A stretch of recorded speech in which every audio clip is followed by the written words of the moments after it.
கர்த்தர் நல்லவர். இந்த நாளிலும் கர்த்தருடைய வார்த்தைக்கு நேராக நாம் கடந்து போகலாம். இந்த கர்த்தருடைய ஆராதனை வந்திருக்கிற உங்கள் யாவரையும் கர்த்தர் தாமே ஆசீர்வதிப்பாராக. கர்த்தருடைய பரிசுத்த நாமத்துக்கு மகிமையும் கனமும் உண்டாகட்டும்.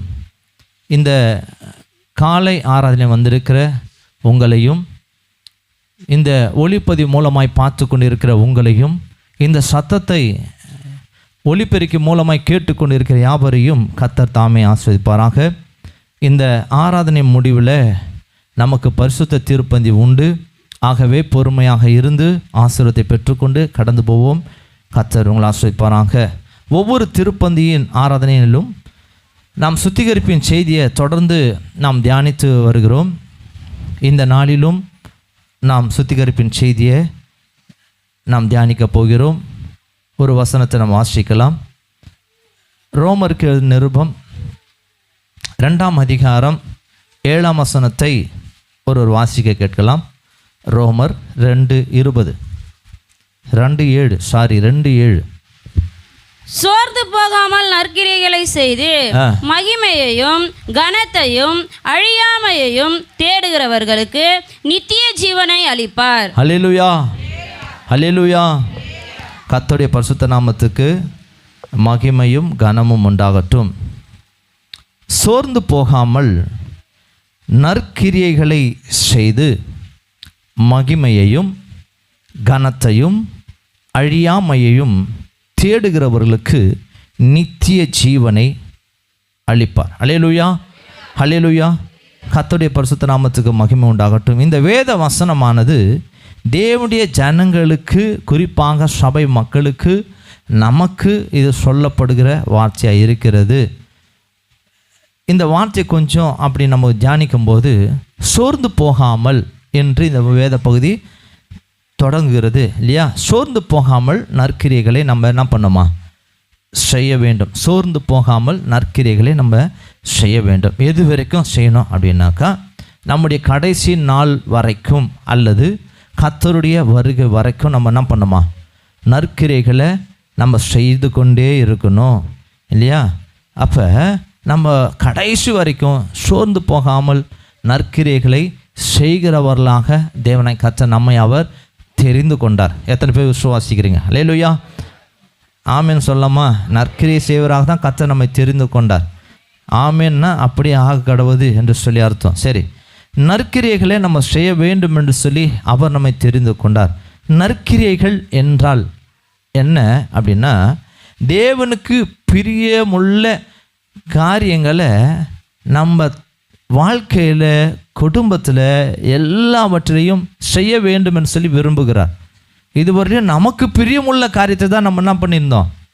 நம்ம வாழ்க்கையில் இன்னமும் அப்படி தான் தேவ ஜனங்களை நம்ம இருக்கலாம். நமக்கு இதயத்தில் என்ன பிரியமோ, நமக்கு என்ன தோணுதோ, நமக்கு என்ன இஷ்டமோ அதை தான் நம்ம என்ன பண்ணுவோமா செய்து கொண்டு இருக்கலாம்.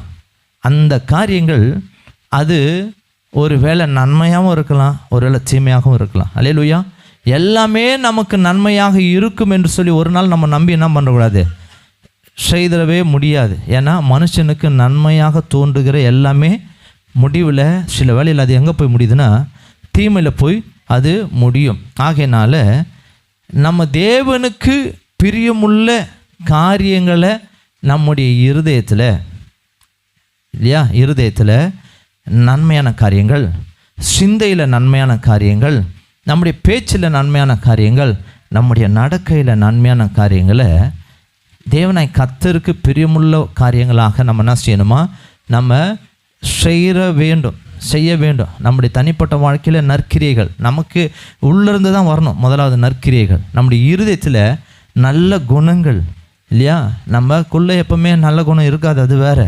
ஆனால் மாற்றிக்கொள்ளணும். கர்த்தருக்குள்ளே வர அந்த வசனமானது இது ஒரு சம்மட்டி. இது ஒரு சம்மட்டி அப்படின்னா பெரிய சுத்தியல் இடித்து போடுவதற்கு உண்டான சுத்தியல். இது நமக்குள்ளே இருக்கிற நான் ஏற்கனவே இடிக்க முடியாமல் இருக்கிற குணத்தெல்லாம் இடித்து உடைக்கணும் இந்த வார்த்தைகள்.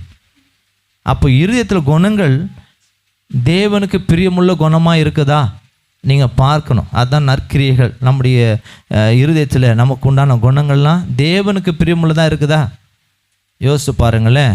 நீங்களே உங்களை ஆராய்ந்து பாருங்கள்.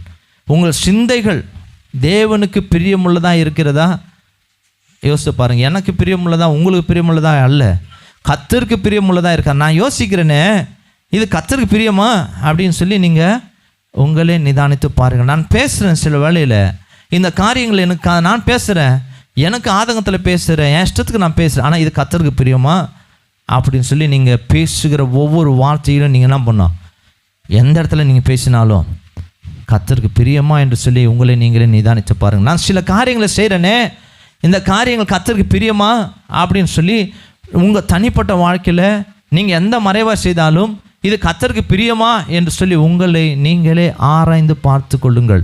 என்ன சொன்னால் பிரியமில்லாத எல்லா காரியமும் துர்க்கிரியைகள், பிரியமுள்ள எல்லாம் தேவனுக்கு பிரியமுள்ள எல்லா காரியமும் நற்கிரியைகள். அல்லேலூயா, அல்லேலூயா. இப்படி நாம் கர்த்தருக்கு எல்லாவற்றையும் தனிப்பட்ட வாழ்க்கையில் மாத்திரமல்ல, குடும்பத்தில் மாத்திரமல்ல, வேலையில், தொழிலில், எல்லா இடங்களிலும் நற்கிரியைகளே நாம் செய்கிறவளாக இருப்போம் என்று சொன்னால் நமக்கு 3 விதமான பிளஸ்ஸிங்கை கர்த்தர் வச்சிருக்கிறார். அல்லேலூயா. முதலாவது மகிமை, ரெண்டாவது கனம், மூன்றாவது அழியாமை. அல்லேலூயா. மகிமை என்றால் என்னன்னாக்கா கர்த்தருடைய பிரசன்னத்தை நம்ம காணும்படிக்கு. அல்லேலூயா. கர்த்தருடைய வருகையை நம்முடைய கண்கள் காணும், அதுதான் மகிமை.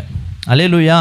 கனம் என்று சொன்னால் கர்த்தர் நம்மை அழைத்து நம்மை கனப்படுத்துகிறார், அவருடைய பொக்கிஷங்களை நமக்கு தருவார் இல்லையா. இந்த பூமியில் எனக்காக வாழ்ந்தியே அப்படின்னு சொல்லிட்டு நம்மளை கனப்படுத்துகிற ஒன்று தான் இந்த கனத்தை சொல்லுது. அப்போ கர்த்தர் நம்மை அவருடைய பரலோகத்தின் பரிசுகளால் நம்ம என்ன பண்ணுறோம், கனப்படுத்துகிறோம் கொடுத்து, அதுதான் கனம். மூன்றாவது அழியாமை அப்படின்னா நித்திய ஜீவன். அல்லேலூயா.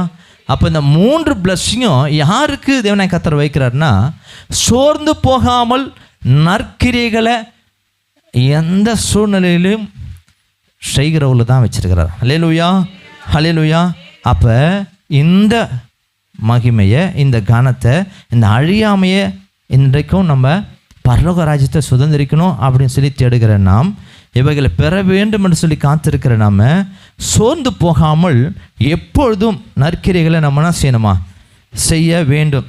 எத்தனை சூழ்நிலை வந்தாலும், எத்தனை பாடுகள் வந்தாலும் இல்லையா, நல்லா இருந்தாலும் நல்லா இல்லைனாலும் நம்ம என்ன பண்ணுமா, நம்முடைய எப்போதுமே நம்ம நற்கிரியை செய்கிறவர்களாகவே நம்ம இருக்க வேண்டுமா. இன்னொரு கூட்டத்தை குறித்து அதே 8ஆம் வசனத்தில் வாசிக்க போகிறோம். கவனிங்க. ரோமர் 2ஆம் அதிகாரம் 8. மறந்துட்டீங்க. சண்டைக்காரராயிருந்து சத்தியத்திற்கு கீழ்ப்படியாமல் அநியாயத்திற்கு கீழ்ப்படிந்திருக்கிறவர்களுக்கு உக்கிர கோபாக்கினை வரும். அல்லேலூயா. அகேன்ஸ்டா இருக்கிறோம். எப்படியா? சண்டைக்காரராக இருந்து அப்படின்னா நற்கிரியை கிடையாது, இது உள்ளத்திலே கோபம். சண்டைக்காரராகவே உள்ளே இருப்பாங்க. அவன் வசனத்தை கேட்டால் அது கீழ்ப்படிய மாட்டான். ரெண்டாவது அநியாயத்துக்கு கீழ்ப்படுவாங்க அப்படின்னா அவங்களுக்கு இஷ்டத்தைப்படி தான் கீழ்ப்படுவாங்க. இவங்களுக்கு என்ன வரும்னா ஆண்டவருடைய பிள்ளைங்க தான், ஆனால் அவங்களுக்கு என்ன காத்திருக்குதுன்னா தேவ கோபம் வரும். கர்த்தர் அந்த கோபத்தை அவங்க மேலே என்ன பண்ணுவார்னா அவர் காட்டுவார். அல்லேலூயா. அப்போ சண்டைக்காரர் தானே யாரும் நினச்சிக்காதீங்க. நமக்கு விரோதமாக அடிக்கடி எழும்புறவங்க தான். உங்களுக்குள்ளே விரோதங்கள் எழும்புதுன்னா நீங்கள் சண்டைக்காரர்கள். ஒருத்தருக்கு மீது கோபம் உங்களுக்கு எழும்புதுன்னா நீங்கள் சண்டைக்காரர்கள். நீங்களும் உங்களை நிதானிச்சிங்க. இப்போ அவங்கள பார்த்தாவே எனக்கு வயிறெல்லாம் எரியுதுன்னா சண்டைக்காரர்கள். நம்ம ஒயிட் ட்ரெஸ் போட்டிருக்கலாம், உங்களுக்கு இருந்தால் உங்களுக்கு என்ன பண்ணும், நியாய தீர்ப்பு கொடுக்கும். தெரியுமா? வேறு யாரும் உங்களுக்கு சொல்லவே தேவையில்லை, சாட்சியே சொல்ல தேவையில்லை வேறு யாரும் உங்களுக்கு.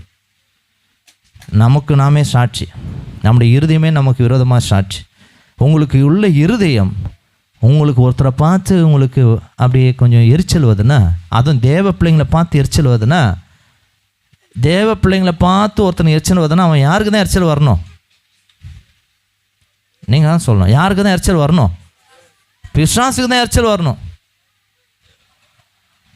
நமக்குள்ளே இருந்துச்சுன்னா அது பிசாசின் கிரியை, அது துர்க்கிரியை. அப்போ அதனால தான் இந்த அப்போஸ்தலனாகிய பவுல் எழுதுகிறாரு, இந்த கூட்டத்தார் தேவனுடைய கோபத்துக்கு அவங்க தயாராகிறாங்க, அந்த கூட்டத்தார் தேவனுடைய மகிமை காணும்படி அவன் தயாராகிறாங்க. அல்லேலூயா.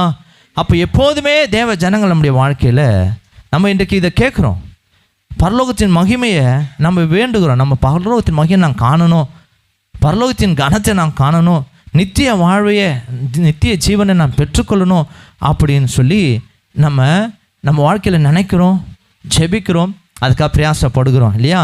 அப்போ தேவனுக்கு பிரியமான நற்கிரியைகளை இன்றைக்கி நம்ம செய்ய வேண்டும். இதற்கு விரோதமாக தான் பிசாசு என்ன பண்ணுவோன்னா, இந்த நற்கிரியைகளை செய்யாதபடிக்கு நமக்குள்ளே என்ன பண்ணுவோன்னா பிசாசு சில போராட்டமான காரியங்களை கொண்டு வருவான். நற்கிரியைகளை செய்யாதபடிக்கு, நல்ல குணம் இராதபடிக்கு, நல்ல சிந்தனை இராதபடிக்கு, நல்ல வார்த்தைகள் பேசாதபடிக்கு, நல்ல காரியங்கள் செய்யாதபடிக்கு நமக்குள்ளே இருந்து பிசாசனம் என்ன பண்ணுவோன்னா இயக்குவோம் அந்த காரியம் செய்யாதபடிக்கு இல்லையா?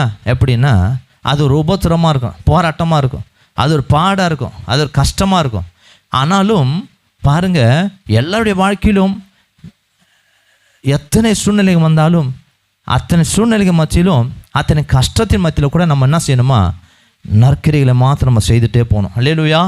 எத்தனை பிரச்சனைகள் வந்தாலும் சரி, ஏன்னா பிசாசு நம்ம விடவே மாட்டான், நன்மை செய்ய விடவே மாட்டான், நம்ம வாழ்க்கையில் நம்ம நல்ல குணமாக இருக்க விடவே மாட்டான், நீங்கள் நன்மையாக யோசிக்கும்படி விடவே மாட்டான், நீங்கள் நல்ல காரியங்களை பேச உங்களை விடவே மாட்டான். எப்படியாகலும் பிசாசு உங்களை ஏதாவது ஒரு சூழ்நிலை கொண்டு வந்து உங்களை மாற்ற நினைப்போம். ஆகிலும் அது ஒரு உபத்திரவமாக, அதன் பாடுகளின் வழியாக நம்ம என்ன செய்யணுமா, அதற்கு நடுவில் நம்ம நற்கிரியைகளை மாத்திரம் நம்ம செய்யணும். அல்லேலூயா, அல்லேலூயா. அப்போ நமக்கு எதிராக எத்தனை சூழ்நிலையை கொண்டு வந்தாலும் நம்ம நற்கிரியை செய்யாதபடி தான் பிசாசனம் கொண்டு வரான். ஆனாலும் நம்ம நற்கிரிகளை மாத்திரம் நம்ம செய்யணும். நம்முடைய தனிப்பட்ட வாழ்க்கையில், குடும்பத்தில், எல்லாவற்றிலையும் நற்கிரிகளை நம்ம செய்கிறவர்களாக இருக்கணும் இல்லையா? நமக்கு எத்தனை நெருக்கங்கள் இருந்தாலும், பாடுகள் இருந்தாலும், போராட்டங்கள் இருந்தாலும், அதன் மத்தியிலும் நம்ம நற்கிரியை செய்ய ஒரு நாளும் மறந்து போகக்கூடாது. பாருங்களேன், எல்லாருடைய வாழ்க்கையிலும் நற்கிரியை செய்யணும். பிள்ளைகளாக இருக்கிற ஸ்கூல் படிக்கலாம், நீங்கள் காலேஜ் படிக்கலாம் இல்லையா? உங்கள் வாழ்க்கையில் கூட வேதம் சொல்லுது, நீங்கள் நற்கிரியை செய்கிறவளாக இருக்கணும். ஏன்னா கர்த்தர் உங்களை தெரிந்து கொண்டார், தெரிந்து கொண்ட ஒவ்வொருவரும் நற்கிரியை செய்கிறவர்களாகவே நம்ம இருக்கணும் அந்த பூமியில். பிள்ளைகள் எப்படி நற்கிரியை செய்யணும் அப்படின்னாக்கா, வேதத்தின்படி நம்ம நற்கிரிகளை செய்யணும். எபேசியர் புஸ்தகத்தில் 6ஆம் அதிகாரம் 1-3 சொல்லுது, பெற்றோர்களுக்கு கீழ்ப்படிந்து நம்ம என்ன செய்யணுமா இருப்பது தான் நற்கிரியைகள். அவங்க வாழ்க்கைக்கு கர்த்தர் சொல்லுகிறதான கட்டளை. அப்போ அந்த நற்கிரியைகளை பெற்றோருக்கு கீழ்ப்படிந்து நடக்கணும். பெற்றோருக்கு என்ன பண்ணுமா, அவங்க கரத்தில் அடங்கி இருக்கணும். பெற்றோர்களுடைய விருப்பத்தை பிள்ளைங்க நிறைவேற்றணும். கர்த்தருடைய வேதத்தின்படி கீழ்ப்படியணும், கர்த்தருடைய வேதத்தின்படி நடக்கணும். பெற்றோருக்கு செலுத்த வேண்டிய கனத்தையும் மரியாதையும் பிள்ளைங்க செலுத்தணும். இன்றைக்கு பிள்ளைங்களாம் அப்படி கிடையாது. உலகத்தார் பிள்ளைங்க அப்படி இருக்கலாம், ஆனால் தேவ பிள்ளைங்க அதை பார்த்து என்ன பண்ணக்கூடாது, கற்றுக்கொள்ளக்கூடாது. நம்மக்கிட்ட இருக்கிற நற்கிரிகள்லாம் அவங்க கற்றுக்கணும். அப்படின்னா தேவ ஜனங்கள் அதற்காக நம்மை தெரிந்து கொண்டார். பிள்ளைகளே, இன்றைக்கு கவனிங்க, நீங்கள் படித்ததுனால நீங்கள் எதையும் சாய்ச்சிட முடியாது. படித்ததுனால நீங்கள் பரலோகத்துக்கு போயிட முடியாது இல்லையா? நீங்கள் நற்கிரிகள் செய்தால் தான் பரலோகத்துக்கு போக முடியும். ஆகையினால இன்றைக்கு குடும்பத்தில் இருக்கிற பிள்ளைகள்லாம் பெற்றோர்களுக்கு செய்ய வேண்டிய நற்காரியங்களை வேதத்தின் அடிப்படையில் நாம் தவறாமல் செய்யணும். அதுக்கப்புறம் நண்பர்களுக்கு நம்ம அதுக்கப்புறம் தான் வெளியில். அப்போ குடும்பத்தில் நம்ம நற்கிரிகளை செய்யணும் இல்லையா? சிறு பிள்ளைகள் நம்ம செய்யணும், பெரியவர்கள் செய்யணும். இன்னும் பார்த்தீங்கன்னா ஆண்கள் குடும்பத்தில் இருக்கிற குடும்ப தலைவராக இருக்கிற நம்ம அங்கத்தினராக இருக்கலாம், நீங்கள் குடும்ப கணவர்களாக இருக்கலாம் இல்லையா, குடும்ப தலைவர்களாக இருக்கலாம். உங்கள் வாழ்க்கையில் கூட நம்ம என்ன செய்யணுமா, நற்கிரைகளே நம்ம செய்யணும். குறிப்பாக வேதம் சொல்லுது, ஒரு வசனத்தை வாசிக்கலாம். எபேசியர் புஸ்தகம் 5ஆம் அதிகாரம் 25 29 வரைக்கும் வாசிக்கலாம்.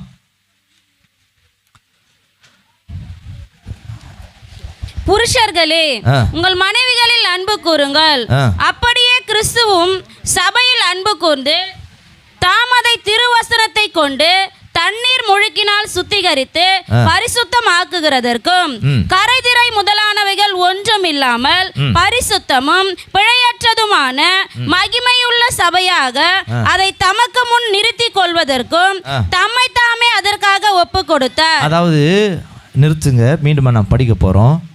இயேசு கிறிஸ்து சபைக்காகவே அவர் ஒப்பு கொடுத்தாராம். அல்லேலூயா.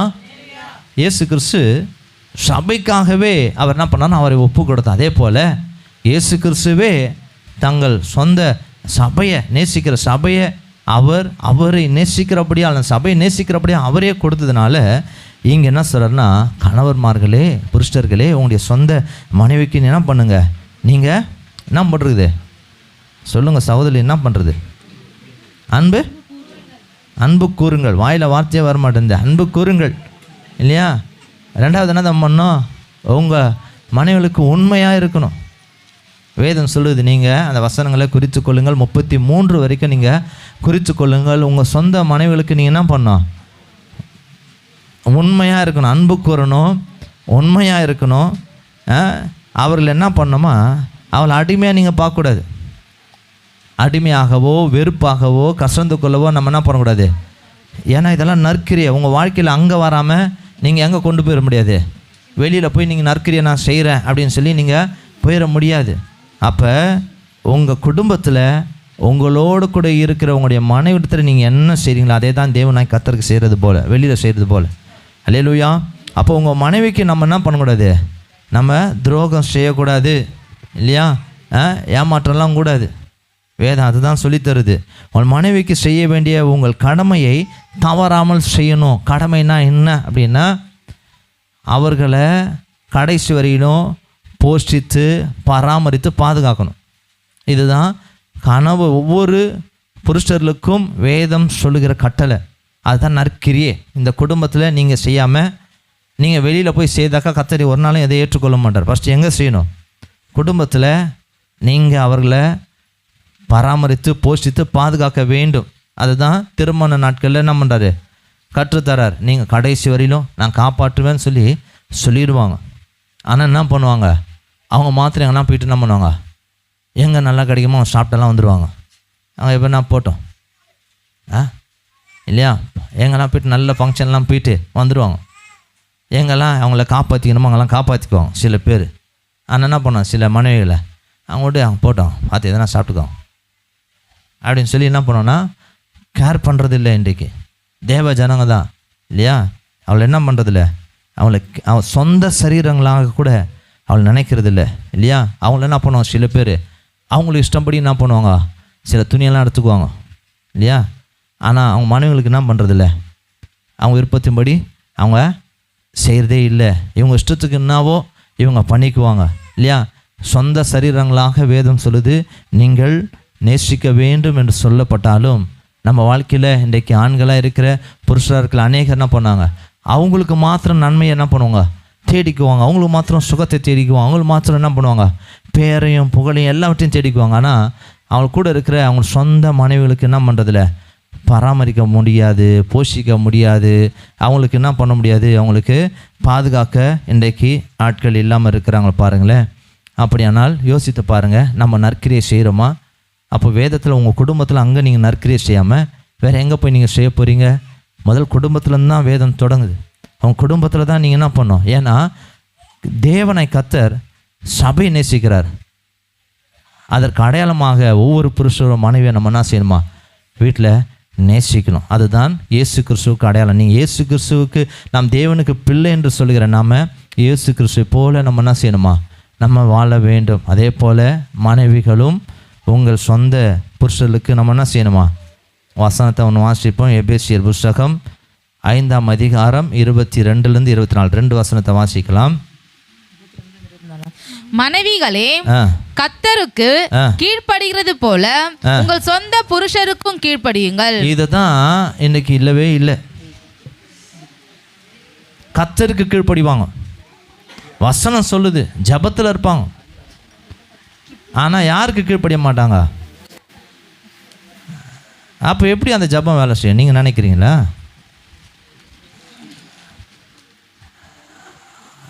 இங்கே நீங்கள் செய்யாமல் பக்கத்தில் உள்ளவங்களுக்கு நீ அன்பு செலுத்தாமல் நான் அவங்களுக்கு நான் செய்வேன், எல்லாருக்கும் செய்வேன்றது தப்பு. உங்கள் பக்கத்தில் என்ன பண்ணணும் ஃபஸ்ட்டு? நீங்கள் இங்கே செய்யாமல் நீங்கள் அங்கே போய் என்ன செய்வா? பட்னியாக இருக்கிற இங்கே கொடுக்காம அங்கே போய் நான் எவ்வளோ தான தர்மம் செய்யணும் தெரியுமா அப்படின்னு சொல்லி இங்கே பக்கத்தில் இருக்க சொல்லணும் ஃபஸ்ட்டு உங்களுக்கு. அவர் எவ்வளோ தான தர்மம் செய்ய தெரியுமா அப்படின்னு. அப்போ சாட்சி எங்கே எதிர்பார்க்குறாண்டு. அப்போ மனைவிகளே, நீங்கள் கர்த்தருக்கு நீங்கள் கீழ்ப்படிவீங்க, அது உண்மை. ஏன்னா பாரம் உங்களுக்கு ஜாஸ்தி கீழ்ப்படிங்க. ஆனால் அதுபோல் நீங்கள் என்ன பண்ணோம், இந்த பூமியில் நீங்கள் இங்கே கீழ்ப்படிஞ்சாதான் அங்கே கீழ்ப்படிங்கன்னு அர்த்தம். சில பேர் இங்கே கீழ்ப்படிய மாட்டாங்க. எப்படி பேசுவாங்கனாக்கா, அற்பமாக பேசுவாங்க, அலட்சியமாக பேசுவாங்க இல்லையா? கர்த்தர் உங்களுக்கு கொடுத்துருக்கிறார் என்பதை மறந்து போகாதீங்க. அவங்க உங்களுக்கு தலையை வச்சுக்கிறார். ஒன்றும் தெரிஞ்சுங்க, தலை இல்லைன்னா உங்களுக்கு ஒன்றுமே கிடையாது, மதிப்பே கிடையாது. ஃபஸ்ட்டு தலையை வச்சிருக்கிறார் இல்லையா? ஆகையினால தலைக்கு நீங்கள் சரீரமாக இருக்கிறதுனால இந்த தலைக்கு நம்ம என்ன செய்யணும்? எப்போதுமே கீழ்ப்படிந்து நடக்க வேண்டும். ஒரே ஒரு வசனத்தை வாசிக்கலாம். 1 பேதுரு புஸ்தகம் 3ஆம் அதிகாரம் 1லிருந்து 5 வரைக்கும் நீங்கள் குறித்து கொள்ளுங்கள். 5ஆம் வசனத்தை வாசிக்கலாம். இப்படியே பூர்வத்தில் தேவனிடத்தில் நம்பிக்கையாய் இருந்த பரிசுத்த ஸ்திரீகளும் தங்களுடைய புருஷர்களுக்கு கீழ்ப்படிந்து தங்களை அலங்கரித்தார்கள். அவர்களுக்கு கீழ்ப்படிந்து அலங்கரித்தார்கள். அல்லேலூயா. வசனத்தை நல்லா கவனிக்கும் போது அவள் கீழ்ப்படிய மாட்டாங்க. இன்றைக்கு இருக்கிற தேவ ஜனங்க புருஷருக்கு கீழ்ப்படிந்து என்ன பண்ண மாட்டாங்க, எதையுமே செய்யறதில்லை. கீழ்ப்படியாமல் தான் என்ன பண்ணுறாங்க, அவர்கள் இஷ்டம் போல் அவர்கள் செய்கிறாங்க இல்லையா? அந்த காலத்தில் புருஷர் என்ன விரும்புகிறாங்களோ அந்த வார்த்தையின்படியே தங்களை என்ன பண்ணுவாங்களாம், அவள் சரிப்படுத்திக் கொள்வாங்களாம். ஹல்லேலூயா, ஹல்லேலூயா. இப்போ மனம் போன போக்கில் என்ன பண்ணுறாங்க எல்லாருமே, இன்றைக்கு மனைவியானவள் ஒரு வேலை படித்திருக்கலாம், நீங்கள் அதிகமான வேலை செய்யலாம், நம்ம சம்பளம் வாங்கலாம், அதனால் நமக்கு என்ன இல்லை, அதனால் நம்ம பெரிய ஆள் கிடையாது. நீங்கள் என்ன தான் நீங்கள் எல்லாம் உங்களுக்கு அதிகாரமோ உங்களுக்கு ஆளுகையோ உங்களுக்கு நன்மை இருந்தாலும் நீங்கள் ஒரு புருஷனுக்கு கீழ்பட்டிருக்கிறதுனால தான் உங்களுக்கு முக்காடே போடப்பட்டது. அல்லேலூயா. அதுக்கு அடையாளம் தெரியுமா உங்களுக்கு? முக்காடு ஏன் போடுறேன்னா, நான் ஒரு புருஷனுக்கு நான் கீழ்ப்படுகிறவள். அதை தான் தேவதூதர் பார்க்குறார். நீ இங்கே முக்காடே நீ போடலன்னா நீ யாருக்கு அடையாளம்னா, நீ கீழ்ப்படியாதவள் அர்த்தம். யாருக்குன்னா உங்கள் மனைவிக்கு, உங்கள் கணவருக்கு, உங்கள் கணவருக்கு நீங்கள் என்ன பண்ணல, கீழ்ப்படியாதவள் என்பதை எதில் காமிக்கிறோன்னா முக்காடே போடாமல் இருக்குது. நீங்கள் வேதத்தில் போய் நான் ஆரஞ்சு பார்த்தோம். அப்போ கர்த்தர் நம்ம இங்கேருந்து போது முதல்ல கர்த்தர் இடத்துல நம்முடைய காரியங்கள் போகிறது என்பதை நீங்கள் அறிந்து கொள்ளுங்கள். கர்த்தரை நம்ம இது பாருங்கள், கர்த்தர் நம்மை பார்க்குறார். நீங்கள் தான் உங்களுடைய வாழ்க்கையில் நற்கிரியைகள் நாம் செய்கிறோமா? என் கணவருக்கு நான் நற்கிரியை செய்கிறேன்னா, கணவர் மனைவிக்கு நற்கிரியை செய்கிறாங்களா என்று சொல்லி உங்களை நீங்களே என்ன பண்ணுங்கள், மற்றும் யாரும் உங்களுக்கு சொல்ல வேண்டிய அவசியமே இல்லை. உங்களை நீங்களே ஆராய்ந்து பார்த்து கொள்ளுங்கள். கணவரை அடிமையாக நினைக்கக்கூடாது, அடிமாடு மாரி என்ன பண்ணக்கூடாது, நம்ம அற்பமாக நினைக்கக்கூடாது இல்லையா? கணவன் உங்களுக்கு கிரீடமாய் தலையை வச்சிருக்க என்பதை ஒவ்வொருவரும் என்ன பண்ணுவாங்க, நீங்கள் மனைவிகளே நீங்கள் தெரிந்து கொள்ளுங்கள். கணவன் எப்படி மனைவிக்கு துரோகம் செய்யக்கூடாதோ அதே போல் மனைவியும் கணவனுக்கு என்ன பண்ணக்கூடாது, துரோகம் செய்யவே கூடாது, ஏமாற்றக்கூடாது. நம்பி உங்களை நம்பி நிற்பான், அவர் ஏமாற்றக்கூடாது. அதான் துரோகம். கூடவே இருந்து செய்கிறது தான் துரோகம். வெளியே இருந்து செய்கிறது எதிரி, உள்ளவே இருந்து செய்கிறது துரோகம். ஆகையினால துரோகிகளை நம்ம இருக்கக்கூடாது. கணவனுடைய வார்த்தைக்கு கீழ்ப்படிந்து நடக்கணும் இல்லையா? அதை உங்கள் ஒரு வேலை அதில் ஒரு மாற்றம் இருக்குமானால் நீங்கள் அமைதியாக போயிட்டு என்ன பண்ணுமா, இந்த காரியம் எப்படி இருக்கிறது அப்படின்னு சொல்லி அதை அமைதியான முறையில் என்ன பண்ண உங்களுக்கு அதை தெரிவித்து அதை சரி செய்து கொள்ளலாம். உங்கள் கணவரை நீங்கள் மேன்மையாக நினைக்கணும். கர்த்தர், ஏன்னா இதெல்லாம் கிறிஸ்துவுக்கு நீங்கள் செய்கிற ஒரு காரியம். நீங்கள் இங்கே குடும்பத்தில் நீங்கள் செய்தால் அதை கிறிஸ்துவுக்கு நீங்கள் செய்கிறவர்களாக இருப்பீர்கள்.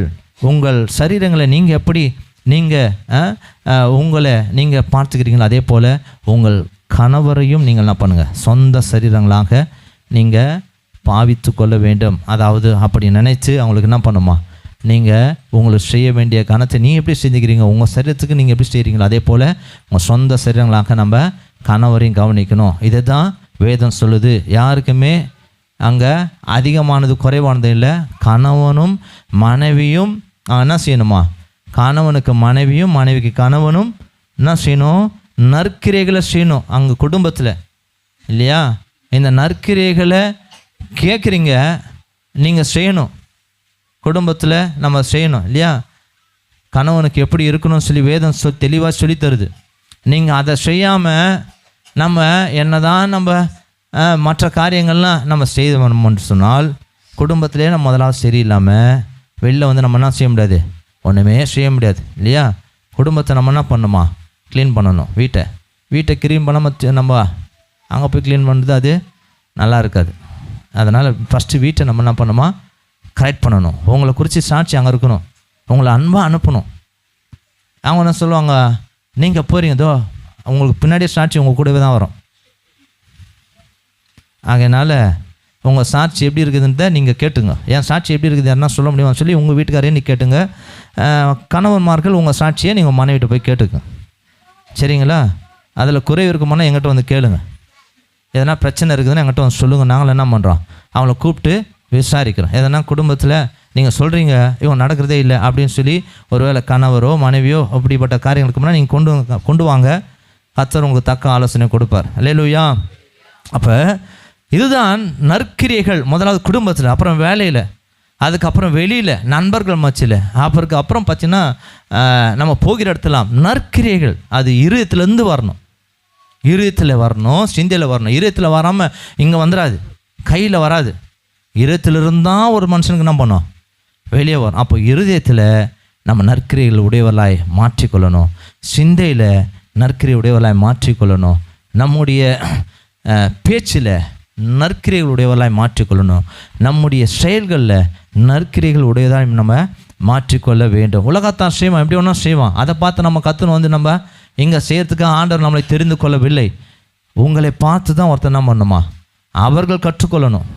அதுக்காக தான் நம்மை முன்மாதிரியாக மலை மேல் உள்ள பட்டணமாக வெளிச்சமாக தேவனை கர்த்தர் நம்மை அவர் தெரிந்து கொண்டிருக்கிறார். ஆகையினால இப்படி அவர்கள் குடும்பத்தில் கர்த்தருக்கு முன்பாக நீங்கள் நற்கிரைகளை நீங்கள் வீட்டில் எல்லாவற்றையும் செய்யும்போது அந்த நற்கிரைகள் செய்யாதபடிக்கு பிசாசன் என்ன பண்ணுவான்னா பல காரியங்களை கொண்டு வருவான், உபத்திரங்களை கொண்டு வருவான். நீங்கள் நினைக்கலாம் தீமை செய்கிறவங்களுக்கு தான் தீமை வரணும் இல்லையா, ஆனால் நன்மை செய்தால் என் வாழ்க்கையில் நன்மை வருதே அப்படின்னு நீங்கள் நன்மைக்கு பதிலாக தீமை வருதே அப்படின்னு சொல்லி நீங்கள் ஒருவேளை அதை குறித்து நீங்கள் கஷ்டப்படலாம். நான் நன்மை தான் செய்கிறேன் ஆனால் எனக்கு என்ன வருது? தீமை வருது அப்படின்னு நீங்கள் நினைக்கலாம். உண்மையாகவே தீமை செயலுக்கு தீமை வராது, நன்மை செயலுக்கு தான் என்ன பண்ணோம்? தீமை வரும். ஏன்னா இது வேதத்தின் வழியாக நமக்கு கற்றுத்தருகிற பாடம். ஏன்னா பிசாசானவன் தீமை செயலில் போய் நோட மாட்டான், நன்மை செயலுக்கு தான் என்ன பண்ணுவான்? உபத்திரத்தின் மேலே உபத்திரம், பாடுகள் மேலே பாடுகள், கஷ்டத்தின் மேலே கஷ்டத்தை கொண்டு வருவான். அதன் மத்தியில் நம்ம என்ன செய்யணுமா? நன்மை மாத்திரம் செய்யணுமா? ஹல்லேலூயா. யோசேப்பு அப்படியே வாழ்க்கையில் வேதத்தை நான் தியானிக்கும் போது யோசேப்பு என்ன செஞ்சாரா? அவனை அடிமையாக எகிப்தில் விலைக்கு அவர் வாங்குறாங்க. வாங்கி வீட்டில் அவனை பார்க்குறாங்க, அவன் வேலைலாம் எப்படி இருக்குது அப்படின்னு பார்க்கும்போது அங்கே இருக்கிற எகிப்தியர்கள் செய்கிற வேலைக்கு பதிலாக இந்த யோசேப்பு உண்மை உள்ளவனாக இருந்தானா, ரெண்டாவது காரிய சித்தி உள்ளவனாக இருந்தானா. அப்படின்னா சரியாக செய்திருப்பானா. அவங்களாம் எப்படியோ செய்கிறாங்களோ அதெல்லாம் பார்க்கல. ஆனால் இவன் தேவ மனுஷனாக இருக்கிறதுனால இவன் நற்கிரைகளை அந்த அடிமையாய் வாங்கப்பட்ட அந்த போர்ச்சுபாரின் வீட்டில் கூட அவன் நற்கிரையை செய்தானா. ஆனால் அவனுக்கு என்ன உபத்திரம் வந்து பார்த்தீங்களா? சிறைக்கு தள்ளப்பட்டான். நற்கிரை செய்து என்ன பண்ணிட்டான்? கஷ்டத்தை அனுபவித்தான். அங்கேயும் அவன் நற்கிரை செய்கிறான். நீங்கள் 40ஆம் அதிகாரத்தில் இந்த யோசேப்பின் வாழ்க்கையில் 40ஆம் அதிகாரத்தில் அவன் வாழ்க்கையில் பார்த்தீங்கன்னா நீ வீட்டில் வாசிச்சுக்குங்க. 6ஆம் வசனத்துல 23ஆம் வசனம் வரைக்கும் அங்கே இருக்கிற ராஜாவின் அரண்மனையில் இருக்கிற 2 பேருக்கும் என்ன பண்ணுறான்னா நற்கிரையை செய்கிறான். அப்போ துன்பத்தின் மத்தியில் கூட இந்த யோசேப்பு என்ன பண்ணனா நற்கிரைகளை அவன் செய்தானா. வேதத்தில் ஒரு வசனம் உண்டு, இந்த பூமியில் நம்ம நற்கிரைகளை செய்யணும்னு சொல்லி கர்த்தர் நம்மை தெரிந்து கொண்டார். இதன் மத்தியில் உங்களுக்கு பாடுகள் உண்டு, உபத்திரவங்கள் உண்டு, கஷ்டங்கள் உண்டு. ஆகையினால தான் இதில் நம்ம எப்போதுமே இந்த கஷ்டத்தினால இந்த குறைவினால், பாடுகளினால், உபத்திரத்தினால் ஒரு நாள் நம்ம என்ன பண்ணக்கூடாது? சோர்ந்து போகாமல் எப்போதும் நீங்கள் நற்கிரியை செய்ய வேண்டும் என்று சொல்லி தேவனை கர்த்தர் எதிர்பார்க்கிறார். அல்லேலூயா. ஆகையினால தான் அங்கும் இங்குமா வசனம் சொல்லுது, உலகத்தில் உங்களுக்கு உபத்திரம் உண்டு, ஆனாலும் திடன் கொள்ளுங்க, இல்லையா? ஏன்னா இயேசு கிறிஸ்து பாடுகளின் வழியாக தான் என்ன பண்ணார்னா நற்கிரியை செய்து கொண்டே வந்தார். பாடுகள் இருந்துச்சு, அநேக பேச தான் ஆரம்பித்தாங்க, அநேக என்ன பண்ணாங்க, இவன் பேல் ஸ்டெபுலின் தலைவன், பிசாசுகளின் தலைவன் நாங்கள் கேட்டுன்னு தான் போகிறார். ஆனாலும் அவர் நன்மை செய்கிறதுல ஒரு நாளும் கடைசி வரையிலும் அவர் என்ன பண்ணார்னா நற்கிரி தான் செய்தார். அல்லேலூயா. அப்போ நம்ம வாழ்க்கையில் கூட பாடுகளின் மத்தியில் கஷ்டம் வந்தாலும் கண்ணீர் வந்தாலும் கர்த்தர் எனக்கு சொன்ன காரியத்தை என் குடும்பத்தில், என் தனிப்பட்ட வாழ்க்கையில், என் வேலையில் எல்லாவற்றையும் நான் நற்கிரியில் மாத்திரம் நான் செய்வேன் என்று சொல்லி பாடுகளின் மத்தியில் நாம் செய்யும்போது கர்த்தர் நான் பண்ணுவார், நமக்கு ஆளுகையும் தருவார். அல்லேலூயா. அல்லேலூயா. வேதத்தை சொல்லப்படுறது 2 தீமோத்தேயு புஸ்தகம் வேகமாக வாசிக்கலாம். 2ஆம் அதிகாரம் 12ஆம் வசனத்தை எடுத்து ஒரு வாசிக்கலாம். நற்கிரிகளை செய்து பாடுகளை நாம் அவரோடு கூட அனுபவிப்போம் என்று சொன்னால் வாசிப்போம். அவரோட கூட பாடுகளை சகித்தோமானால் அவரோட கூட ஆளுகை செய்வோம். நாம் அவரை மறுதலித்தால் அவரும் நம்மை மறுதலிப்பார். அல்லேலூயா. அல்லேலூயா. அப்போ நமக்கு ஒரு ஆளுகை அங்கே வைக்கிறாரு. அந்த ஆளுகைக்கு முன்பதாக பாடுகள் உண்டு. அல்லேலூயா. அந்த ஆளுகையில் நீங்கள் வரணும், அதிகாரத்தில் வரணும்னாக்கா நமக்கு என்ன உண்டு? முதலாவது, இந்த உலகத்தில் பாடுகள் உண்டு. நித்திய ஜீவன் அடைவதற்கு சாதாரணமான ஒரு காரியம் கிடையாது. இந்த பாடுகள் வழியாகத்தான் நம்ம எங்கே போக முடியும்? பரலோக ராஜ்யத்துக்கு போக முடியும். இல்லைன்னா நம்ம போகவே முடியாது. இஸ்ரவேல் ஜனங்களுடைய வாழ்க்கையில் கர்த்தருடைய பரிசுத்த நாமத்துக்கு மகிமை உண்டாகட்டும். இஸ்ரவேல் ஜனங்களுடைய வாழ்க்கையில் அவள் எகிப்தில் 400 வருஷம் என்ன பண்ணாங்களாம்? அவர் இருந்தார்கள். இதை ஆபிரகாமுக்கு முன்பதாகவே என்ன பண்ணார்னா அவர் தெரிவிக்கிறார். வேதத்தை வாசிக்கலாமா? ஆதியாகமம் புஸ்தகம் 15ஆம் அதிகாரத்தில் நீங்கள் வசனத்தை நீங்கள் குறித்து கொள்ளுங்கள். ஆதியாகமம் புஸ்தகம் 15ஆம் அதிகாரத்தில் 8லிருந்து 21ஆம் வசனம் வரைக்கும் நீங்கள் குறித்து கொள்ளுங்கள். கடைசி வசனம் 21 வரைக்கும் குறித்து கொள்ளுங்கள். இங்கே அவர் என்ன சொல்கிறார்னா, இந்த கானான் தேசம் உனக்கு தான் அப்படின்னு காண்பிக்கிறார். அப்போ இந்த ஆபிரகாம் சொல்கிறாரு, இது எனக்கு தான் வரன்றது நான் எப்படி இதை நம்ப முடியும், எப்படி நான் அறிந்து கொள்வேன் அப்படின்னும் போது 11ஆம் வசனத்தில் அவர் சொல்கிறாரு, நீ போயிட்டு சில பலி பொருளை அச்சுன்னு வா, இல்லையா? அங்கே குறிக்கப்பட்டிருக்குது 11ஆம் வசனத்தை ஒரு வாசியம். பறவைகள் அந்த உடல்களில் மேல் இறங்கின. அதுக்கு முன்பதாக வசனம் வாசிப்போம். அதற்கு அவர் 3 வயது கிடாரியையும் 3 வயது வெள்ளாட்டையும் 3 வயது ஆட்டுக்கடாவையும் 1 காட்டுப்புறாவையும் 1 புறா குஞ்சையும் என்னிடத்தில் கொண்டு வா என்றார். என்கிட்ட கொண்டு வா அப்படின்றார். இப்ப 10ஆம் வசனம். அவன் அவைகள் எல்லாவற்றையும் அவரிடத்தில் கொண்டு வந்து அவைகளை நடுவாக துண்டித்து துண்டகங்களை ஒன்றுக்கொன்று எதிராக வைத்தான். இப்ப பாருங்க என்ன பண்றாரு, பலிபீடத்துல அதை பலியிட்டு தனித்தனியாக பிரித்து வைக்கிறாராம். ஏன் பிரித்து வைக்கிறாருன்னா அது பின்பதாக ஒன்று சொல்கிறேன். ஏன் எதிராக வைக்கிறார் அப்படின்றதுக்கு ஒரு அர்த்தம் உண்டு. சரி, இப்போ அதை செய்த பின்பு 11ஆம் வசனம் சொல்லுது, வேகமாக வாசிக்கலாம். பறவைகள் அந்த உடல்களின் மேல் இறங்கின. இப்போ என்ன ஆச்சுன்னா இவர் காத்துட்டு இருக்கிறாரு. இந்த பலிகளை கர்த்தர் என்ன பண்ணலன்னா பதிலே கொடுக்கல. கொண்டு வானாரு, பலியை செலுத்தி அப்படி பிரித்து வச்சிட்டாரு வெட்டி. ஆனால் கர்த்தரத்துலேருந்து எந்த ஒரு பதிலும் வரல. ஆனால் எது வந்துச்சுன்னா பறவைகள் வருது. நல்லா கவனிக்கணும், பறவைகள் பிசாசுக்கு அடையாளம். நீங்கள் கர்த்தருக்காக நீங்கள் நற்காரியங்களை செய்து காத்து கொண்டுக்கும்போது பிசாசு என்ன பண்ணோன்னா அப்போ பாருங்கள் அந்த பலிபீடத்தில் இருக்கிற அந்த மாம்சங்களை உண்ணும்படி வரான். இவர் என்ன பண்ணுறான், அதை துரத்திட்டு சாயந்தரமும் ஆயிட்ட பிறகு இவர் காய்ச்சிட்டே இருக்கிற பதிலே வரலையே அப்படின்னு சொல்லி காய்ச்சிட்டே இருக்கிறார். 17ஆம் வசனத்தை ஸ்ட்ரெயிட்டாக நம்ம வாசிக்க போகிறோம். கவனிங்க. சூரியன் மறைந்து கொண்டிருக்கிறது, அஸ்தமித்து காரிருள் உண்டான பின்பு இதோ புகைகிற சூளையும் அந்த துண்டகங்களின் நடுவே கடந்து போகிற அக்கினி ஜுவாலையும் தோன்றின. அல்லேலூயா. தேவனாய் கர்த்தர் அவனுக்கு ஒரு காரியத்தை காண்பிக்கிறார். என்ன காண்பிக்கிறார்னா, இருட்டாயிடுச்சு, சூரியன் மறைந்த பின்பு ஒரே இருட்டு. இந்த இருட்டில் இந்த ஆபிரகாம் பார்த்துட்டு இருக்கிறாரு. முதலாவது என்ன வந்துச்சுன்னா புகைக்கிற சூளை. நல்லா கவனிங்க, புகைக்கிற சூளை அப்படியே புகையா அப்படின்னு என்ன பண்ணோன்னா அப்படியே புகைஞ்சு என்ன பண்ணோம், ஒரே புகை. இந்த புகையை முதல் பார்க்குறாரு. ரெண்டாவது அந்த புகைக்கு பின்பதாகவே அக்னி ஜுவாலையும் பார்க்குறாரு. அக்னி ஜுவாலைன்னா வெளிச்சம். முதலாவது அந்த புகைக்கிற அந்த சூளையை பார்க்குறாரு, ரெண்டாவது அக்னி ஜுவாலின் வெளிச்சத்தை பார்க்குறாரு. இது ரெண்டுமே இஸ்ரவேல் ஜனங்களுக்கு நடக்கும்னு சொன்னார். அல்லேலூயா. எப்போ நடக்கும் அப்படின்னா 400 வருஷத்துக்கு பின்பதாக நடக்கும் அப்படின்பதை முன்பதாகவே காண்பித்தார். காரணம் ஏன்னாக்கா, இங்கே எகிப்தில் 400 வருஷம் அவர்கள் இருந்தார்கள். அவர்களுடைய வாழ்க்கையில் இந்த புகைக்கிற சூளையானது எதற்கு என்று சொன்னால் சோதனை என்று சொல்லி வேதம் சொல்லுகிறது. யோபின் புஸ்தகத்தில் 23ஆம் அதிகாரம் 10ஆம் வசனத்தை நீங்கள் வாசிப்பீங்கன்னா, வேகமாக எடுத்து வாசிக்கலாம்.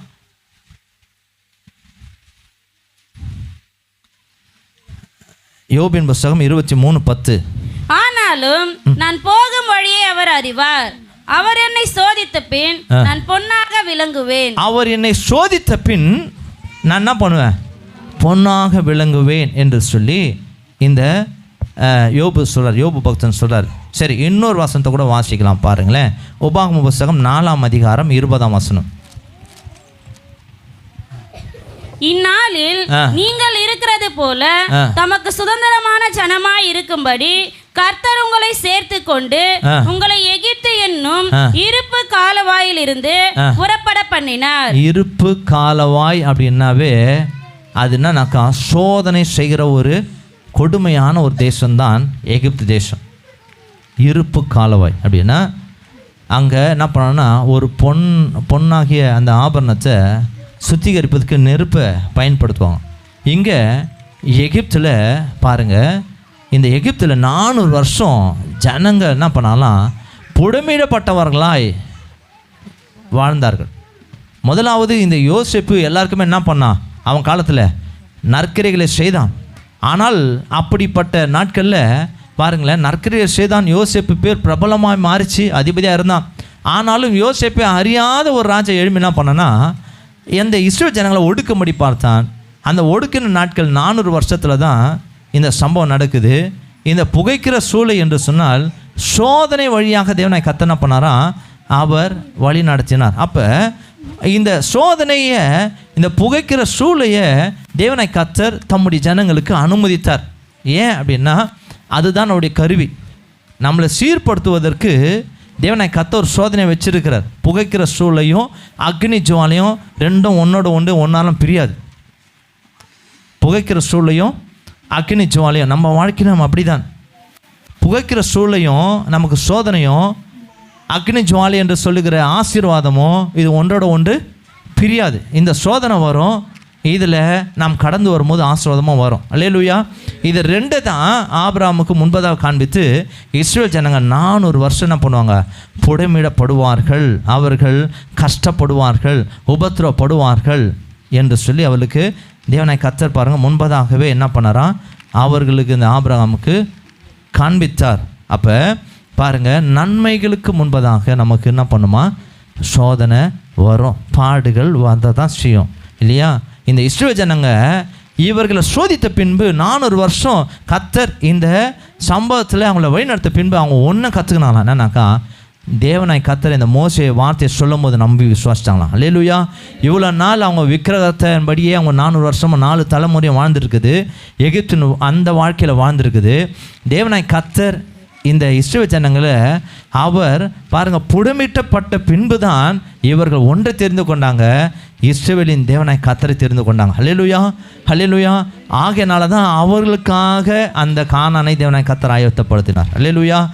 இவங்க இங்கே எகிப்திலேருந்து கொண்டு போய் சேர்க்கணுன்ற ஒரு விஷயம் இல்லை. அவளை 400 வருஷம் அவங்கள என்ன பண்ணான்னா, அவர்களை சீர்படுத்தி அவர்களை இரும்பு காலவாய் வழியாக அவளை புடமிடப்படும்படி செய்து விசுவாசத்தை கற்றுக் கொடுத்து ஒரே ஒரு தேவன் தான் நமக்கு இருக்கிறார் என்பதை அவர்களுக்கு காண்பித்து கானான் தேசத்தில் கொண்டு போய் நிறுத்தினாருங்க. அல்லேலூயா. இதை தான் ஆபிரகாமுக்கு என்ன பண்ணுறாங்க, இதை நீ பாரு. அவர்கள் என்ன பண்ணுவாங்க, புகைக்கிற சூளையை பாரு. அந்த இருட்டில் அவன் என்ன பண்ணுறான்னா, ஒரு அக்னி ஜுவாலை, ஒரு பெரிய ஒரு சந்தோஷத்தை அங்கே தேவனாய் கர்த்தர் காண்பித்தார். இன்றைக்கும் நம்ம வாழ்க்கையில், நம்முடைய வாழ்க்கையில் கூட பாருங்களேன், நமக்கு கூட நம்ம எத்தனை சூழ்நிலைகளில் நம்ம எத்தனை கஷ்டத்தின் மத்தியில் நற்கிரியை செய்தவர்களாக இருக்கலாம். நீங்கள் செய்து கொண்டே இருக்கலாம். அத்தனை கஷ்டத்தின் மத்தியில் நமக்கு தேவனாய் கர்த்தர் நம்ம வழிநடத்துகிறான்னு சொன்னால் பின்பதாக ஒரு பெரிய ஒரு ஆசீர்வாதத்தை தேவனாய் கர்த்தர் நமக்காக அவர் வைத்திருக்கார். தான் பரலோக ராஜ்யம். அல்லேலூயா.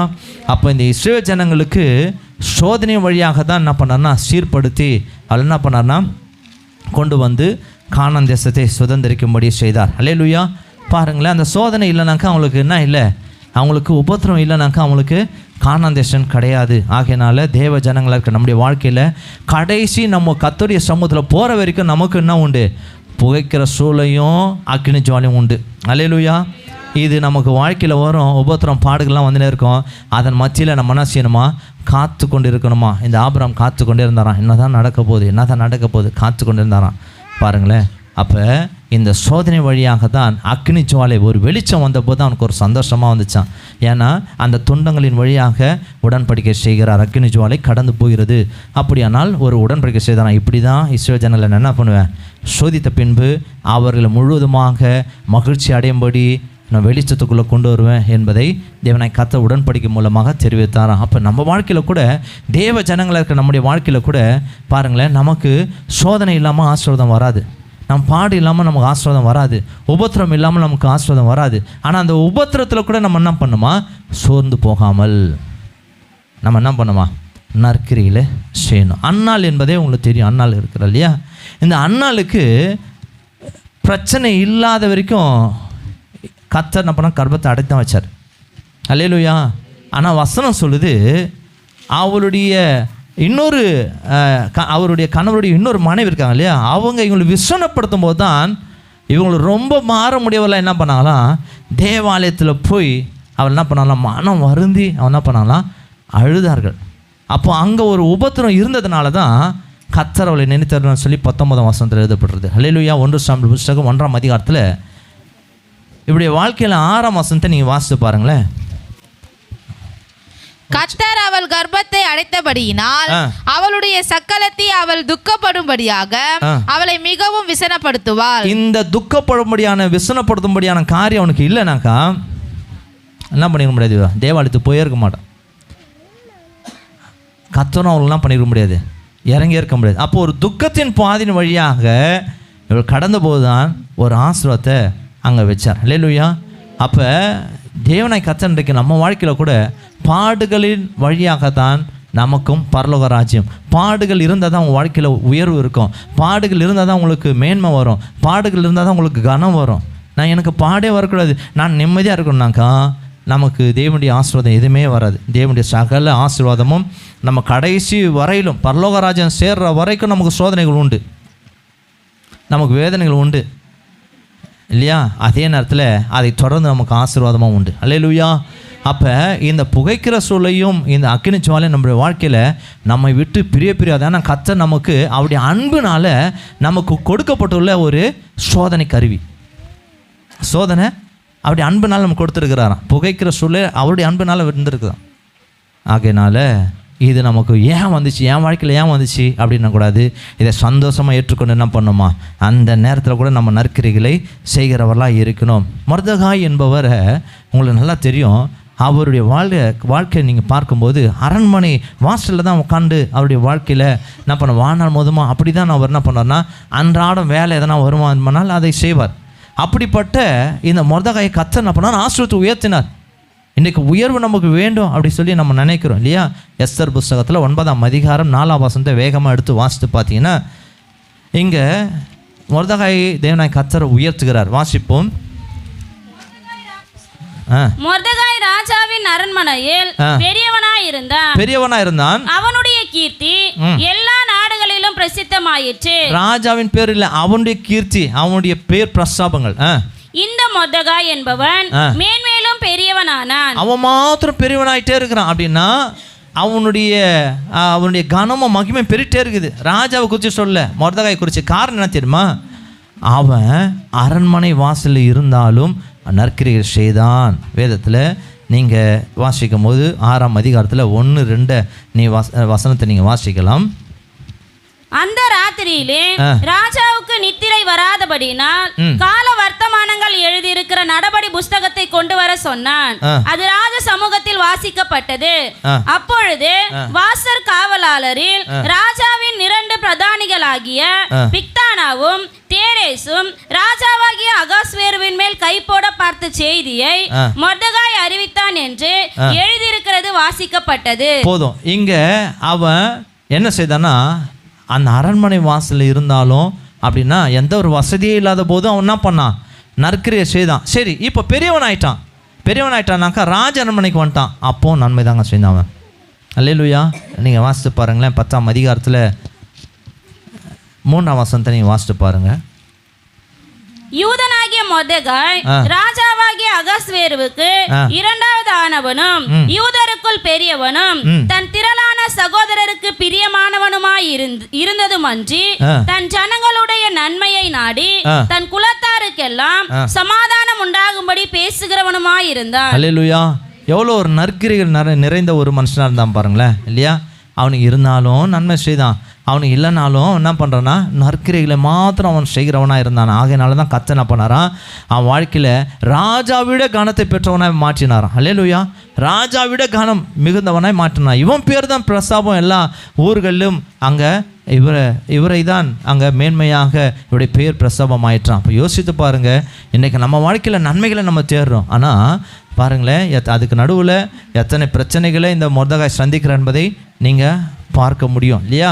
அப்போ நம்ம வாழ்க்கையில் கூட நன்மைகளை எதிர்பார்க்கிறோம். ஆனால் நம்ம வாழ்க்கையில் எல்லா நேரத்திலும் நம்ம என்ன பண்ணுமா, சோர்ந்து போகாமல் நம்ம நற்கிரிகளை செய்கிறவராய் இருக்கணும். இயேசு கிறிஸ்து நாட்களில் கூட அவர் ஊழியம் செய்த நாட்களில் அவர் நன்மை செய்கிறவராய் அவர் சுற்றி திரிந்தார்னு சொல்லி அப்போஸ்தலர் புஸ்தகம் 10:38 எழுதப்படுது. நன்மை செய்கிறவராய் இருந்தார். அவர் பாடுகள் வந்துச்சு, பிரச்சனை வந்துச்சு, இல்லையா? அவங்களுடைய குடும்பத்தாரே என்ன பண்ணாங்கன்னா அவருடைய வாழ்க்கையில் நீங்கள் பார்த்தோம்னா நம்பலை. அதுக்கப்புறம் தான் அவங்க சீஷர்களாய் மாறினாங்க, தெரியுங்களா? 2வது அவருடைய நேசிக்க வேண்டிய வேதப்பாரர்கள் அவருடைய எல்லாம் கனம் மிக்கவரெலாம் என்ன பண்ணாங்கன்னா அவரை தள்ளினாங்க. ஏன்னா இவர் தான் மேசி என்பதை என்ன பண்ணாங்க, அவர் ஏற்றுக்கொள்ள முடியாதுன்னு சொல்லி வெறுத்தார்கள், இல்லையா? அப்போ அவர் சுற்றிலுமாக இருக்கிற எல்லா மத்தியில் இயேசு கிறிஸ்து பாருங்கள், அவர் நற்கிரைகளை தான் செய்து வந்தார், சுகமாக்கினார், விடுதலை கொடுத்தாரு. எல்லா நற்கிரைகளையும் நன்மைகளையும் அவர் எல்லா நேரத்திலும் செய்தார். துக்கமான நேரத்தில் கூட அவர் செய்தார். அல்லேலூயா, இல்லையா? தேவனாய் கர்த்தர் இன்றைக்கும் நம்ம வாழ்க்கையில் கூட இயேசு கிறிஸ்துவை போல நம்ம நற்கிரிகளை செய்கிறவளாய் தேவனாய் கர்த்தர் நம்மை அவர் இருக்கும்படி அவர் நம்மை தெரிந்து கொண்டார். ஆகையினால தான் இயேசு கிறிஸ்துவை எல்லா நாமத்துக்கும் மேலாக தேவனாய் கர்த்தர் உயர்த்தி வைச்சாராம். பார்த்தீங்கன்னா நோட் பண்ணிங்க, பிலிப்பியர் புஸ்தகத்தில் 2ஆம் அதிகாரம் 9-11 வரைக்கும் எழுதப்பட்டிருக்குது. அவரை எல்லா நாமங்களுக்கு மேலாக உயர்த்தி வைச்சார். காரணம் என்னன்னாக்கா, இயேசு கிறிஸ்து எந்த நிலைமையில் இருந்தாலும் சோர்ந்து போகாமல் நற்கிரிகளை செய்து வந்தார். அல்லேலூயா. இன்றைக்கு நம்ம வாழ்க்கையில், நம்ம தனிப்பட்ட வாழ்க்கையில் உங்களுடைய இருதயத்திலேருந்து நீங்கள் ஆராய்ந்து பார்த்துக்கொள்ளுங்கள். உங்களுடைய இருதயத்தில் நற்குணங்கள் நமக்கு இருக்குதா? கர்த்தர் விரும்புகிற, கர்த்தர் சந்தோஷப்படுகிற இருதயத்தில் நற்குணங்கள் நமக்கு இருக்குதா? நமக்கு நற்சிந்தனைகள் இருக்குதா? தேவனாய் கர்த்தர் விரும்புகிறபடி நமக்கு நம்ம சிந்தனையில் நற்கிரிகள் இருக்குதா? நம்முடைய பேச்சில் நற்கிரிகள் இருக்குதா? அல்லது உங்களுடைய நடக்கையில் நற்கிரிகள் இருக்குதா? உங்கள் குடும்பத்தில் நீங்கள் நற்கிரிகளை செய்கிறீங்களா? அல்லது உங்கள் வேலையில் நீங்கள் நற்கிரியை செய்கிறீங்களா? உங்களுடைய நண்பர்கள் மத்தியில் நீங்கள் போகிற இடத்துல நீங்கள் நற்கிரியை செய்கிறீங்களா? தேவனாய் கர்த்தர் உங்களை நீங்களே நிதானித்து பார்க்கும்படி கர்த்தர் இன்றைக்கு உங்களோடு கூட பேசுகிறார். இயேசு கிறிஸ்து செய்தார், மொர்தெகாய் செய்தார். அன்னாளுடைய வாழ்க்கையில் பாருங்கள், அந்த உபத்திரத்தின் வழியாக கடந்து போனார்கள், இல்லையா? யோசேப்பின் வாழ்க்கையில் நற்கிரியை செய்து அவன் வாழ்க்கையில் பாருங்கள் உயர்வை பெற்றுக்கொண்டான். இன்றைக்கு நம்ம வாழ்க்கையில் கூட நம்ம எந்த நேரம் வந்தாலும், எந்த சூழ்நிலை வந்தாலும், எத்தனை பாடுகள் வந்தாலும், எத்தனை உபத்திரங்கள் வந்தாலும் நற்கிரிகளை செய்வதில் ஒரு நாளும் நம்ம சோர்ந்தே போகக்கூடாது. இன்றைக்கும் தேவனாய் கர்த்தர் விரும்புகிறார். ஆகையினால தேவனாய் கர்த்தருடைய ஜனமாக இருக்கிறோம். நற்கிரிகளை நம்ம செய்தால்தான் நமக்கு கனம் கிடைக்கும், மகிமை கிடைக்கும், நித்திய ஜீவன் கிடைக்கும். ஆகையினால இந்த நாளில் தேவனுடைய வார்த்தையை கேட்டுக்கொண்டிருக்கிற உங்கள் வாழ்க்கையில் கூட நாம் நற்கிரிகளை செய்ய நம்மை நான் பண்ண அர்ப்பணிக்க வேண்டும். உங்கள் இதயத்தில் நீங்கள் எப்படிப்பட்ட குணமுள்ளவராக இருக்கிற என்பதை கர்த்தர் அறிவார், நீங்கள் அறிவீங்க. ஆகையினால அப்படிப்பட்ட குணத்தோடு கூட நம்ம நற்கிரியை நம்ம செய்ய முடியுமா? யோசித்து பாருங்கள். ஆனால் கர்த்தர் இன்றைக்கு உங்களோடு கூட இடைப்படுகிறார். கர்த்தருக்கு முன்பாக நம்ம இருக்கிறோம், நற்கிரிகளை செய்கிறவளாய் நம்ம வாழணும். இந்த பூமியில் நம்ம கடைசி வரையிலும் எத்தனை பாடுகள் வந்தாலும், உபத்திரவங்கள் வந்தாலும், கஷ்டம் வந்தாலும் நம் நற்கிரைகளை செய்து கொண்டு தான் என்ன பண்ணுமா, கர்த்தருடைய சமூகத்தில் கடந்து போக வேண்டும். நம் நற்கிரையை செய்யும் போது நமக்கு உபத்திரம் வரலாம். அதுக்கு பின்பதாகவே தேவனை கர்த்தர் ஒரு அக்னி ஜுவாலை போல் ஒரு சந்தோஷத்தை, மகிழ்ச்சியை நமக்கு அவர் அனுப்புவார். ஆகையினால எல்லா நேரத்திலும் நாம் சோர்ந்து போகாமல் தேவனை கர்த்தரை சந்திக்கும் வரைக்கும் நற்கிரையை செய்கிறவர்களாக இருப்போம். நம்முடைய இருதயத்தில் நற்கிரையை செய்கிற குணம் நமக்கு வரணும். நம்ம சிந்தையில் நற்கிரையை செய்கிற குணம் வரணும். நம்முடைய பேச்சில் நற்கிரைகளை பேசுகிற பேச்சு வரணும். நம்முடைய செயல்களில் நற்கிரையை செய்கிற செயலாய் மாறணும். நம்ம அர்ப்பணிக்கலாமா? இந்த நாளில் கூட நான் எப்படிப்பட்டவனாக வாழ்ந்து கொண்டு இருக்கிறேன், இதுவரையிலும் நான் நற்கிரையை செய்யாமல் நான் சண்டைக்காரராக இருந்து, வேதத்தில் நம்ம வாசித்தோம், இன்னொரு கூட்டத்தார் இருக்கிறாங்க பாரு, அவங்க தேவனுடைய கோபத்துக்குள்ளாவலாக இருக்கிறார்கள் என்பதை வேதத்தில் நம்ம வாசித்தோம், ரோமர் 2:8. அப்போ சண்டைக்காரராக இருந்து வேதத்துக்கு எதிராக இருந்து நாம் வாழ்வோம் என்று சொன்னால் நம்ம வாழ்க்கையில் நமக்கு வருவது ஆசீர்வாதம் அல்ல, தேவனுடைய கோபம். இன்றைக்கு நம்ம எந்த கூட்டத்தாராக இருக்கிறோம்? ஒன்று சொல்லுகிறது, நற்கிரியை செய்கிறவர்கள் தேவனுடைய மகிமை காண்பார்கள் என்று சொல்லப்படுகிறது. இன்னொன்று, சண்டைக்காரராக இருந்தனா எதிர்த்து பேசுகிறவர்கள், முறுமுறுப்பாக இருக்கிறவர்கள், அவர்கள் தேவனுடைய கோபத்தை சந்திக்க ஆயத்தமாகிறார்கள். இன்றைக்கு எந்த கூட்டத்தாராக இருக்கிறோம்? இன்றைக்கு யோசித்து பாருங்கள். உங்கள் வாழ்க்கையில் உங்களுக்கு போராட்டமாக இருக்குதா? சிலரை குறித்து போராட்டம் இருக்குது, அல்லது தேவனுடைய நற்கிரைகள் என் வாழ்க்கையில் செய்ய முடியல என்று சொல்லி நீங்கள் போராட்டமான வாழ்க்கையில் நீ வாழ்ந்து கொண்டிருக்கீங்களா? கர்த்தர் இன்றைக்கு உங்களோடு கூட பேசுகிறார். நாம் தேவனுடைய பிள்ளைகள், நற்கிரை செய்கிறவர்களாக தேவனை கர்த்தர் நம்மை தெரிந்து கொண்டார் என்பதை முதலாவது புரிந்து கொள்ளுங்கள். ஏன்னா தேவனை கர்த்தர் நம்மை தெரிந்து கொண்டு அவருடைய வித்து, அவருடைய வசனம் கிறிஸ்து நமக்குள்ளே வாசமாக இருக்கிறபடியால் நாமும் நற்கிரைகளை தான் செய்ய வேண்டும். அல்லேலூயா. நற்கிரைகளை செய்து பாடு நம் இந்த பூமியில் அனுபவித்தாலும் தேவனை கர்த்தரோடு கூட நம்மை ஆளுபடி தேவனை கர்த்தர் நம்மை அவர் ஆளுகை செய்யும்படி அதிகாரத்தை கொடுப்பார். எல்லாம் கண்களை மூடி இன்றைக்கும் தேவனை கர்த்தருடைய சமூகத்தில், ஆண்டவரே நான் நற்கிரைகளை செய்கிறேன்னா, உமக்கு முன்பாக நல்லவனாக இருக்கிறேன்னா என்று யோசித்து பாருங்கள். கர்த்தருக்கு முன்பாக உங்களை நிறுத்துங்க. தேவனுக்கு முன்பாக, ஆண்டவரே நான் நிறுத்துகிறேன், நான் உமக்கு முன்பாக நல்லவன் இல்லைப்பா. ஆண்டவருக்கு முன்பாக நீ வைத்து பாருங்க. நான் நல்லவன் நீங்கள் நினச்சிங்கன்னா உங்களே நீங்கள் ஏமாற்றுக்கிறீங்க. கர்த்தருக்கு முன்பாக வேதம் நம்மை சுட்டி காட்டி கொண்டே இருக்கிறது. நம்மை நாமே நிதானித்து பார்ப்போம். அபாத்திரமாய் நாம் பாத்திரம் நம்ம இந்த பந்தியில் நாம் பங்கு பெறுவோம் என்று சொன்னால் தேவனை கர்த்தருடைய கோபம் நமக்கு வரும்.